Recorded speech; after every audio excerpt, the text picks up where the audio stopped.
अस्सलामुअलैकुम दोस्तों, मेरा नाम है तैमूर और आप देख रहे हैं तैमूर इलियास टीवी। दोस्तों, हर किसी को ही अपना घर अच्छा लगता है। वो जहाँ भी चला जाए उसे सुकून अपने घर में ही आता है। कई दफ़ा तो अब घर को अपग्रेड करने के लिए या माली तंगी की वजह से घर बेचना ही पड़ता है। लेकिन आज की इस वीडियो में मैं आपको दुनिया के सबसे ज़िद्दी मालिक मकानों के बारे में बताने जा रहा हूँ, जो किसी भी सूरत में अपना घर बेचने को तैयार नहीं। तो शुरू करते हैं अपना काउंटडाउन।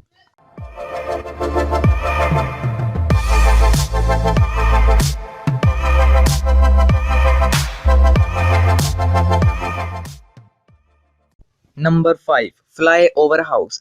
दोस्तों, चाइना की आबादी बहुत ज़्यादा है और वहाँ ट्रैफिक के भी बहुत मसाइल हैं। चाइना की गवर्नमेंट रोड्स बनाकर आवाम की सहूलत के लिए कोशिश करती रहती है।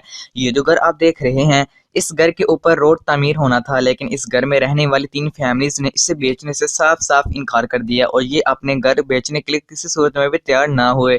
यहाँ कोई और ऑप्शन ना होने की वजह से डेवलपर्स को इस घर के इर्द गिर्द 360 डिग्री का एक फ्लाई ओवर बनाना पड़ा। सिर्फ इसी घर की वजह से पूरी ट्रैफिक घूम कर फिर इसी रोड पर चढ़ जाती है। ये रियली अनबिलीवेबल और कमाल की चीज़ है।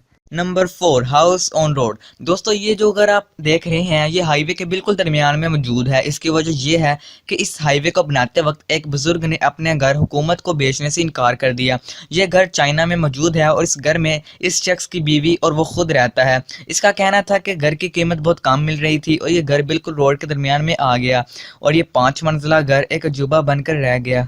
Number 3, house on highway. दोस्तों, चाइना में एक हाईवे बनाया जा रहा था। इस हाईवे के एक हिस्से में ये घर आता था, लेकिन इसके मालिक ने घर बेचने से साफ साफ इनकार कर दिया। इस घर की वजह से चाइना को अपना हाईवे 2 हिस्सों में तकसीम करना पड़ा। ये आज भी हाईवे के बिल्कुल दरमियान में बना है और लोग इसके इर्द गिर्द से गाड़ियाँ गुजारते हैं, लेकिन इस घर का मालिक अभी भी इसे बेचने के लिए तैयार नहीं।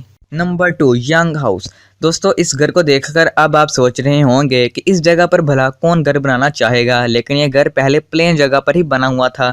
ये घर चाइना में बना हुआ है और ये एक बहुत बड़ा 3 मंजिला घर है। इस घर और इसके इर्द गिर्द जगह पर बिल्डिंग बनाई जानी थी, लेकिन इस घर के मकान मालिक ने इसे बेचने से इनकार कर दिया।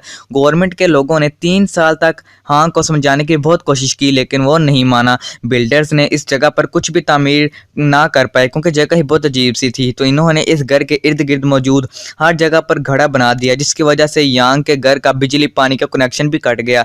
लेकिन यांग और इसकी फैमिली आज भी इस घर में ये लोग रहते हैं और ये नदी से पानी भर के लाते हैं और बिजली के बगैर ही रहते हैं। ये वाकई में बहुत ज़िद्दी हैं। Number 1, farm in Japan airport. दोस्तों, जापान में एक नारिटी एयरपोर्ट है। जब ये एयरपोर्ट बनाया जा रहा था तो बहुत से किसानों ने अपनी ज़मीन को बेचने से इनकार कर दिया। किसानों की ये ज़मीन एयरपोर्ट के दरमियान में आ रही थी। बहुत सारे फार्मर्स ने अपनी ज़मीन नहीं बेची और गवर्नमेंट को ये एयरपोर्ट छोटा करना पड़ा। इस एयरपोर्ट में 3 रनवेज बनाए जाने थे, लेकिन अब इसमें सिर्फ एक ही रनवे है। 1978 में लोगों ने लीगल केस करके अपने फार्म गवर्नमेंट को नहीं दिए और अब इस फार्म से प्लेन सिर्फ 40 मीटर ही दूर होता है और किसान दिन में टेक ऑफ और लैंडिंग के नज़ारे करते रहते हैं। तो दोस्तों, आज की वीडियो यहीं तक थी। आपको ये वीडियो कैसी लगी कमेंट सेक्शन में ज़रूर बताइएगा। मिलते हैं नेक्स्ट वीडियो में, तब तक के लिए अल्लाह हाफिज़।